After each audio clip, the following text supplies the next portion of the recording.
वहीं लेबनान और हूती ने भी इजराइल के खिलाफ मोर्चा खोल दिया है, जिससे इजराइल के कई इलाकों में भारी तबाही हुई है।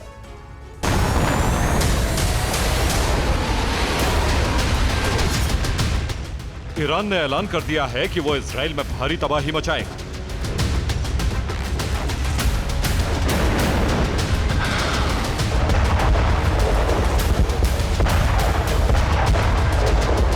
एक तरफ वो खुद मिसाइल स्ट्राइक करेगा,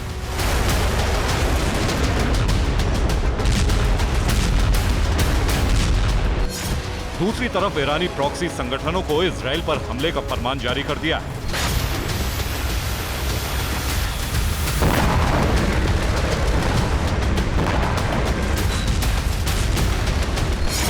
खामनेई के ऐलान के बाद ईरानी प्रॉक्सी ने ताबड़तोड़ हमले शुरू कर दिए।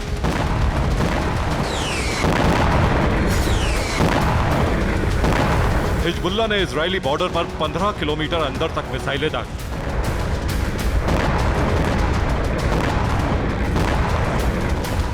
इस हमले में इजराइल के मिरान बेस को सबसे ज्यादा नुकसान हुआ है।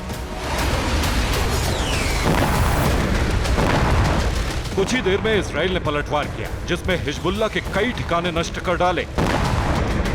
सबसे ज्यादा हमले सबरीन शहर पर किए। इन हमलों में 12 लोगों के मारे जाने की खबर है।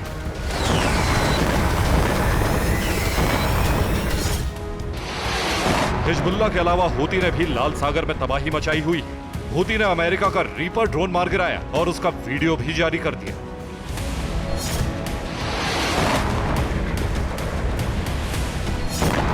खासतौर से हिजबुल्लाह और हूती ने इजराइल में भारी तबाही मचानी शुरू कर दी।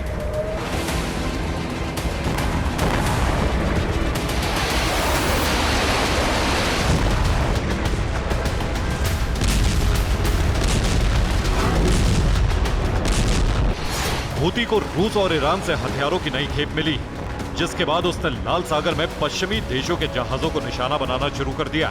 इसके अलावा इजराइल के नेवल बेस पर भी हमले कर रहा है। साथ ही हूती ने ऐलान किया है कि वो इजराइल में घुसकर हमले करने को भी तैयार है। उसके लड़ाके स्पेशल ट्रेनिंग ले रहे हैं, जिससे 7 अक्टूबर से भी खौफनाक हमला किया जा सके।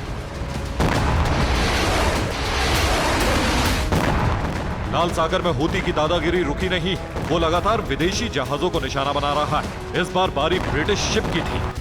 हूती ने ब्रिटेन के एंड्रोमेडा शिप पर हमला किया, जिसमें जहाज के एक हिस्से को नुकसान पहुंचा है। इसके पीछे की वजह समझिए। ईरान से हथियार लगातार मिल रहे हैं। ईरान ने हमले के लिए फ्री हैंड दिया है। रूस से भी हथियार मिलने लगे। सीक्रेट रूट से हथियार पहुंच रहे हैं। कई इस्लामिक मुल्कों का साथ मिल रहा है। अमेरिका का दबदबा खत्म करना मिशन।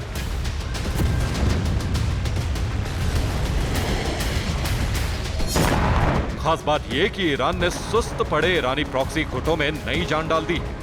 जब से ईरानी मंत्रियों ने रूस, चीन और उत्तर कोरिया समेत कई देशों के प्रतिनिधि से मुलाकात की है। इस बीच ईरान ने एक हफ्ते में एटम बम बनाने का दावा किया। इसके बाद रणनीति बनाई गई है कि पहले ईरानी प्रॉक्सी हमले करेंगे, फिर ईरान फाइनल प्रहार करेगा।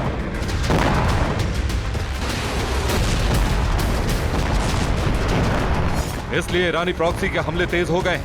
हो सकता है ईरानी प्रॉक्सी के हमले से इजराइल दबाव में आकर सीज फायर का ऐलान कर दे।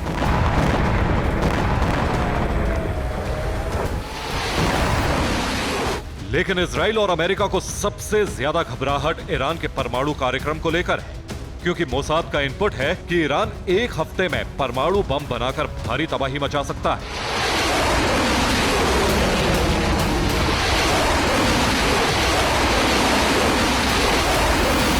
Bureau report, TV9 Bharatvarsh.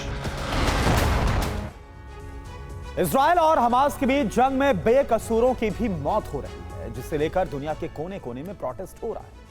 प्रदर्शनकारी इजराइल के मिलिट्री ऑपरेशन के खिलाफ सड़कों पर उतरे हुए हैं, मगर इन सब के बीच हमास ने बंधकों से जुड़ा एक वीडियो जारी किया, जिसके सामने आने के बाद बेंजामिन नेतन्याहू ने राफा को तबाह करने की वार्निंग दी। आखिर क्यों? आप देखिए इस रिपोर्ट। दुनिया के कोने कोने में फिलिस्तीन के समर्थन में प्रदर्शन जारी है। सैकड़ों की तादाद में लोग सड़कों पर उतरे हुए हैं। फिलिस्तीन के झंडे के साथ इजराइल के मिलिट्री ऑपरेशन और गाजा में हो रहे भीषण नरसंहार के खिलाफ।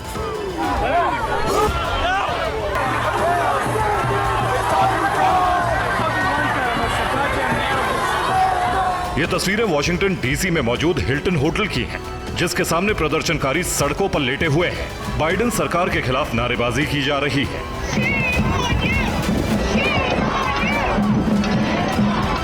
तो वहीं दूसरी तस्वीर जापान की राजधानी टोक्यो से सामने आई है, जहां गूगल हेडक्वार्टर के बाहर फिलिस्तीन समर्थक नारेबाजी कर रहे हैं।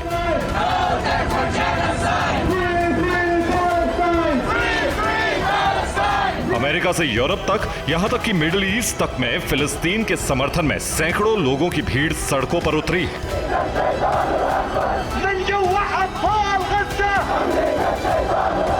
दरअसल इजराइल के खिलाफ लोगों का गुस्सा भड़कने के पीछे की वजह है गाजा में भीषण नरसंहार, क्योंकि इजरायली सेना ने जंग छेड़ी तो हमास के खात्मे के लिए थी, मगर दावा किया जा रहा है कि गाजा में जारी जंग में अब तक सैकड़ों बेकसूर लोग मारे जा चुके हैं।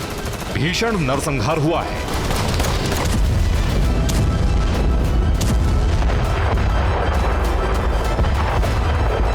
इसी बीच खबर सामने आ रही है कि जल्द ही राफा पर आईडीएफ बड़े हमले को अंजाम देने वाली है। बस फिर क्या, नेतन्याहू के इस ऐलान के साथ ही दुनिया के कोने कोने में बवाल मच गया है।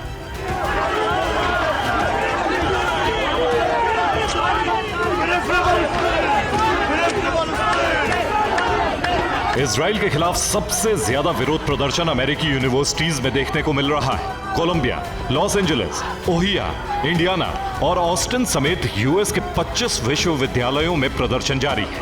अब तक दर्जनों छात्रों की गिरफ्तारी तक हो चुकी है। प्रदर्शनकारियों की मांग है कि गाजा में इजराइल मिलिट्री ऑपरेशन को रोक दे, ताकि बेकसूर लोग मारे ना जाएं। मगर इजराइल का स्टैंड क्लियर है, जब तक हमास के चंगुल में फंसे बंधक आजाद नहीं होंगे, तब तक इजराइल का सैन्य ऑपरेशन जारी रहेगा।